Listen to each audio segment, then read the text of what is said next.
Hi everyone, this is Dave from Geekanoids and this is my Q&A session video for August 24th, 2010.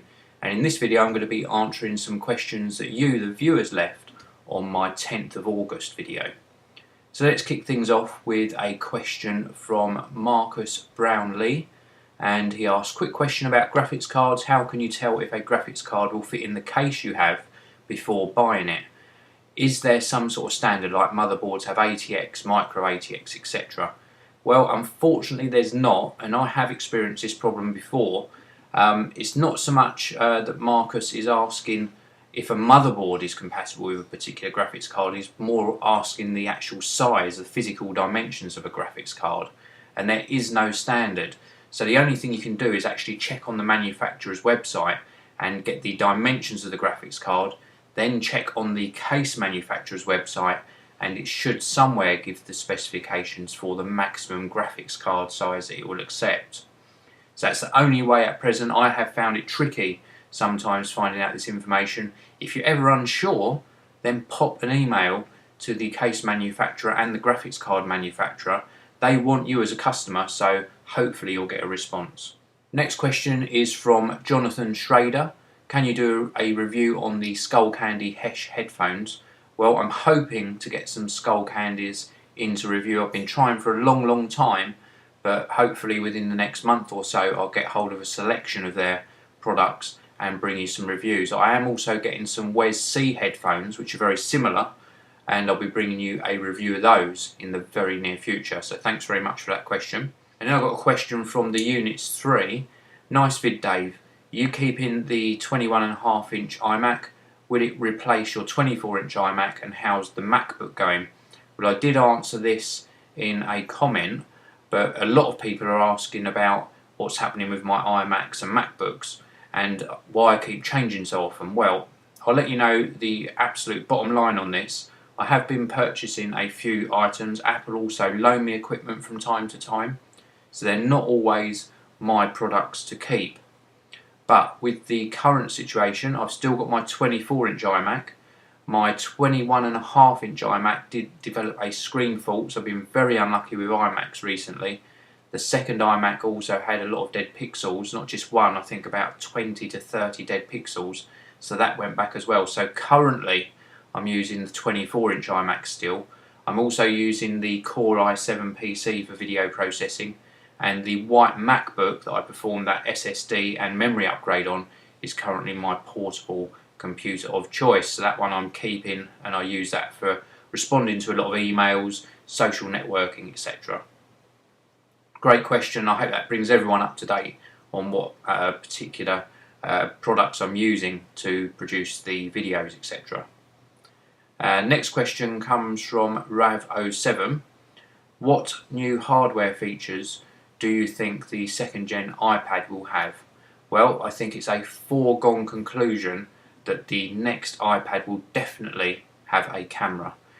Steve Jobs mentioned during his keynote that there will be over 10 million FaceTime enabled products by the end of the year. I think the next iPod Touch will be the second device to come alongside the iPhone 4 with a front-facing camera and this FaceTime feature. I also do think that the rumoured Apple iTV or new Apple TV will also have a camera add-on as well, so we can do FaceTime on our TVs.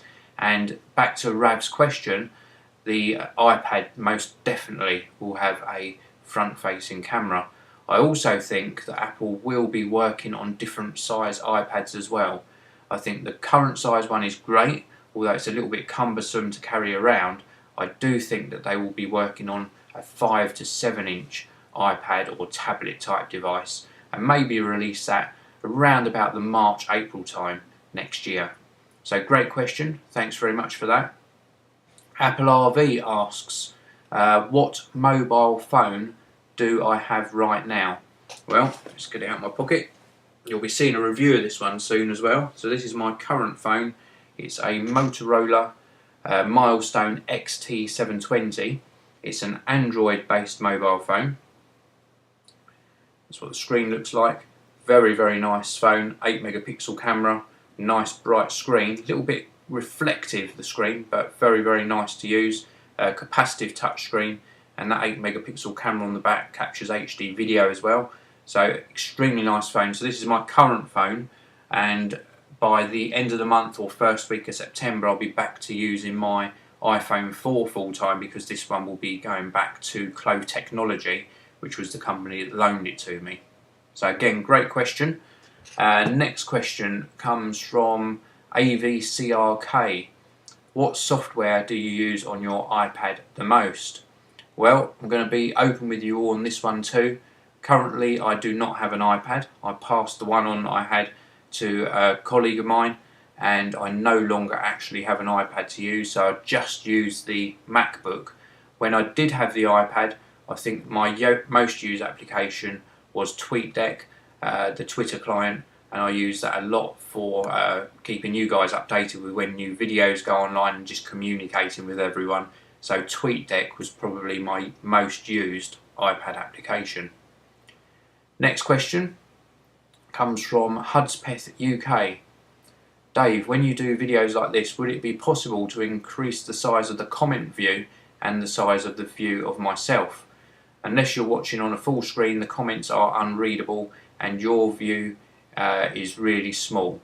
So yeah, good point, and I did that in the last Q&A session video. I made everything a lot bigger, and going forwards then I will also be making the comments a lot larger as well, so you can read them. So very, very good point, and I've implemented that. I've put that into place for all future Q&A session videos. Okay, next up is Eddie U23. What's your favourite MP3 player? Well, I think this is a foregone conclusion really. The iPod Touch is my favourite MP3 player when it comes to the overall experience, and I say that because there are better quality audio players out there. I do like the Arcos players and also the Cohen players, the iAudio range. They do sometimes offer a little tiny bit better audio quality, but for an overall experience I think the iPod Touch is definitely still the best MP3 player available. Next question comes from Samsaurus1, a question about the iPod Touch 4G. What is the minimum capacity likely to be? 16 gigabytes, because Apple made the minimum capacity of the 3rd gen 32 gigabytes, and I'm probably not going to need all of that, and 16 gigabytes would probably be cheaper to buy. Well, I think you've probably picked up on a good point there. Normally Apple do increase the minimum capacity of these iPod Touches as the new ones are released. But I think with this new 4th gen one, which we're expecting to see announced within a week or so, probably around about September the 8th, we're hoping to have an announcement about the new iPods.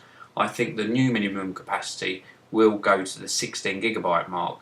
And the reason I think it will come down to that 16 gigabytes is because they're going to be including the front-facing camera, which is going to add to their costs. So I think the new minimum level will be 16 gigabytes to keep everything within the price band that they want to retail it at. I do also think it will go up to 64 gigabytes, and then it will be in line exactly with the iPad range of tablets. As we all know, the iPad comes in 16, 32 and 64 gigabytes. I think they'll do exactly the same with the new 4th gen iPod Touches. So great question that, thanks very much. Next question is from Cyberzone111. Dave, do you recommend I upgrade to a Mac? Well, I think it's an obvious answer from me. Yes, I do. I use both PC and Macs. They both get the job done, but I do think that using the Mac is a lot nicer user experience. It's very, very stable. Everything seems to work smoothly and fluently. And also I think that you get a lot longer use out of a Mac. I mean, I've got a 9-year-old PowerBook still running really well on macOS 10.5, I think it is, and it runs really, really sweetly. So that's quite old hardware running up-to-date software. So I do think you do get a lot more longevity out of a Mac machine. So, and all of the software that I use on my PC is available on the Mac and vice versa. So if you want something that's a little bit extra quality, the build quality is there as well, then certainly do consider switching to a Mac. But that said, a PC will get the job done just as well. And Windows 7, that I'm using on my Core i7 PC that's sitting next to the Mac as I'm speaking runs perfectly well. So great question. Imop's video is asking please make a desk tour. Well, I did do some desk tours before. Some of my previous videos showed you what computer equipment I use. I will do another one. I'll probably leave it till towards the end of this year, and I'll do an update on all of the equipment I'm using. For example, I'm currently testing a Drobo S, which is a fantastic RAID storage device, and I'll introduce you to that and some of the other equipment that I've added to my setup. Gumball Tech has 3 questions. The first is, what bitrate do I encode my videos to? Well, I actually record at 17 megabits per second on my SD camcorder, and then I normally drop the bitrate down to around about sort of 4 megabits per second before uploading it to YouTube, and that keeps the file size reasonable for uploading, and also doesn't really detract on the quality too much, because don't forget that YouTube compresses everything as well. So around about that 4 megabits per second mark. What are my internet speeds like, upload and download? Well, I'm on 20 megabits per second internet, so I do get 20 megabits or near to that all the time on my download speeds, and upload I get round about 700 kilobits per second. That's what I sort of average, so a reasonable upload rate. And the last question is, have I ever thought about starting a podcast? He goes on to say, I'm the founder and host of Tweephone, This Week in iPhone, and think you'd have a good show if you started one. Well, yep, I have considered doing it. I did used to put a lot of my video reviews up onto the iTunes store as a video podcast. The reason I stopped doing it was because I couldn't split my time evenly, or I just didn't have enough time to do my videos on YouTube and do a podcast at the same time. It's something I would like to do. I do think that podcasts work better if you have somebody to bounce the conversation off, and I've never really found somebody that I sort of clicked with that was prepared to put in the same amount of effort that I was. So if any of you are interested, get in touch. I mean, it's not a definite I will do it, but if somebody's interested in doing a podcast together, then why not fire me across an email and we'll see if we can link up and do things. And if you already do a podcast yourself and you want me to feature on your podcast, then get in touch. I recently went on the Two Techies podcast.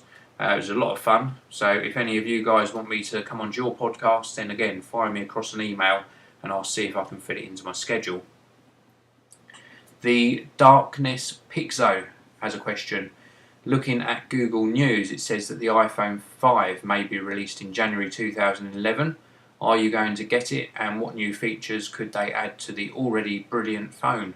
Well, I would be very, very surprised if we get a new iPhone in January. I think that would annoy a lot of people that had bought the iPhone 4. I think we're going to have to wait till at least July time next year before we see an iPhone 5. And I don't honestly think they will change much at all. I think the only possibility will be a redesign on the antenna to take it away from that stainless steel band around the circumference of the iPhone, just to get around this antenna issue when you bridge that gap on the side of the iPhone 4. And they might add just 1 or 2 tiny little tweaks or changes, just so that they can release a new product without it being said that all they've done is correct the antenna issue. So they'll probably just add a few little bits in. I don't think we'll see much change with the iPhone 5. But just to reiterate, I'll be very, very surprised if we see one in January. They might well do a quiet update in January, but it'll still be called the iPhone 4. But maybe that antenna problem will mysteriously disappear. Great question there. Next question is from UKJP2008. What's the best way to promote your YouTube channel, and how did you manage to get your channel to be so successful? Well, I've covered a few tips before on YouTube producing and how to interact with your viewers, and I think the 3 main things that I could say is: 1 is always be honest, 2 is to upload videos at regular intervals. So if your time allows you to do that once a week, then do it once a week and on the same day every week. If it allows you to do one every day like I do, then upload one every day. And the other thing is just to communicate with the viewers, like I do with these Q&A sessions.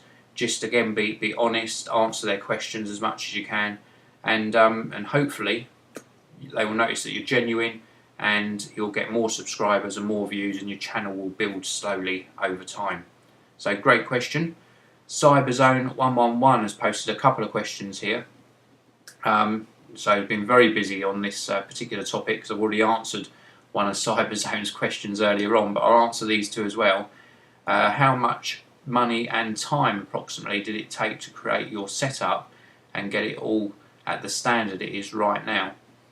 Well, if I do a quick tot up on what I'm using, I've probably got round about sort of £2,500 to £3,000 worth of equipment that I use to produce the videos, and that includes the SD camcorder, the iMac, the storage drives, etc. And I've got things like an internet router for my broadband connection, and that's basically it. So round about that sort of price. You don't have to spend that much though. You could start just as easily with a smaller SD camcorder, or even one of these HD camcorders like the Flip. You can pick those up for about £150, and a Mac Mini, and you're ready to go. So for under sort of £600–700, you could be up and running, producing your own YouTube videos. You can use the iMovie software that comes with the Mac as well. You don't need to invest in extra software or anything like that. So very, very easy to sort of get up and running for round about that sort of amount of money. Next question, again from Cyberzone111, a sort of similar question, but it's just asking how much money I spent in total on all of my gadgets. Well, I don't really spend a lot on gadgets, to be honest. All of the gadgets you see me testing, 95% of those, I would say, are just sent to me on a loan, and then after I reviewed them, they get sent back to the manufacturer. So not a great deal really. Next question is from Sinfelin23, and again, apologies, I can't remember how to pronounce your username, so I'm really sorry. But I'll answer your question anyway. What do you find most difficult when recording video reviews of products? I think probably the most difficult is when I've got a product where I have to show how it works on the Mac and also show the product itself. And it's not really a difficulty thing, it's because I have to do sort of the actual product review using the video camera, and then I have to do the screen flow recording to bring you a view of what you'll see on your Mac. And sometimes marrying those up in the edit is sometimes a little bit difficult. I also find it difficult when I'm reviewing a very complicated piece of equipment with a lot of specifications, because I can't keep all the specifications up there in my head. I have to work off of a crib sheet, which I often stick to the wall out of view of the camera, so sometimes you hear my voice volume fluctuate as I turn away to read those crib notes. So that's probably the most difficult thing. Next question is from PC Gamer Guy 1234. What advice do you have for people who want to make their own tech videos? Well, I think I answered that earlier on, but just to recap, be honest, be thorough, and also upload your videos regularly. And just speak about the product frankly. If something doesn't perform as it's meant to, then tell your viewers that it doesn't perform as it's meant to. And if it's fantastic, then tell them that as well. So I hope that's helped you out with that. Next question is from Everything Tech 1020. How come your channel is not called Geekanoids and is called Davo Mr. Mac instead? Well, I have already answered this in a comment, but I will answer it in the video as well. When I first started out doing written reviews, my username was Davo Mr. Mac, and I also took part in a lot of forums, and again my username there was Davo Mr. Mac. And when I started up my YouTube channel, it was just a natural progression to call it Davo Mr. Mac as well, so everybody could find me. And then when I called the website Geekanoids, I wanted to change my YouTube name to Geekanoids, but unfortunately that would have meant me losing all of the videos I'd already uploaded. I contacted YouTube. They unfortunately couldn't change my username, but what they have done is they've done a redirect. So although my channel is called Davo Mr. Mac, if you go to youtube.com/Geekanoids or youtube.com/Davo Mr. Mac, you see exactly the same videos. So it's sort of the best of both worlds, but good point. Shame I can't change it now, because it would mean me losing all of that content and all the views I've already built up. So that concludes all of the questions and answers for this session. I'll bring you another Q&A session video in about a week's time, where I'll be answering more of your questions. If you've got any new questions, post them in the comments below on this video. Thank you very much for taking part and posting all your questions. It really does interest me in getting back to you with the answers. And until next time, if you like the channel, please subscribe. And if you want to get my regular updates, then please follow me on Twitter by following @Geekanoids.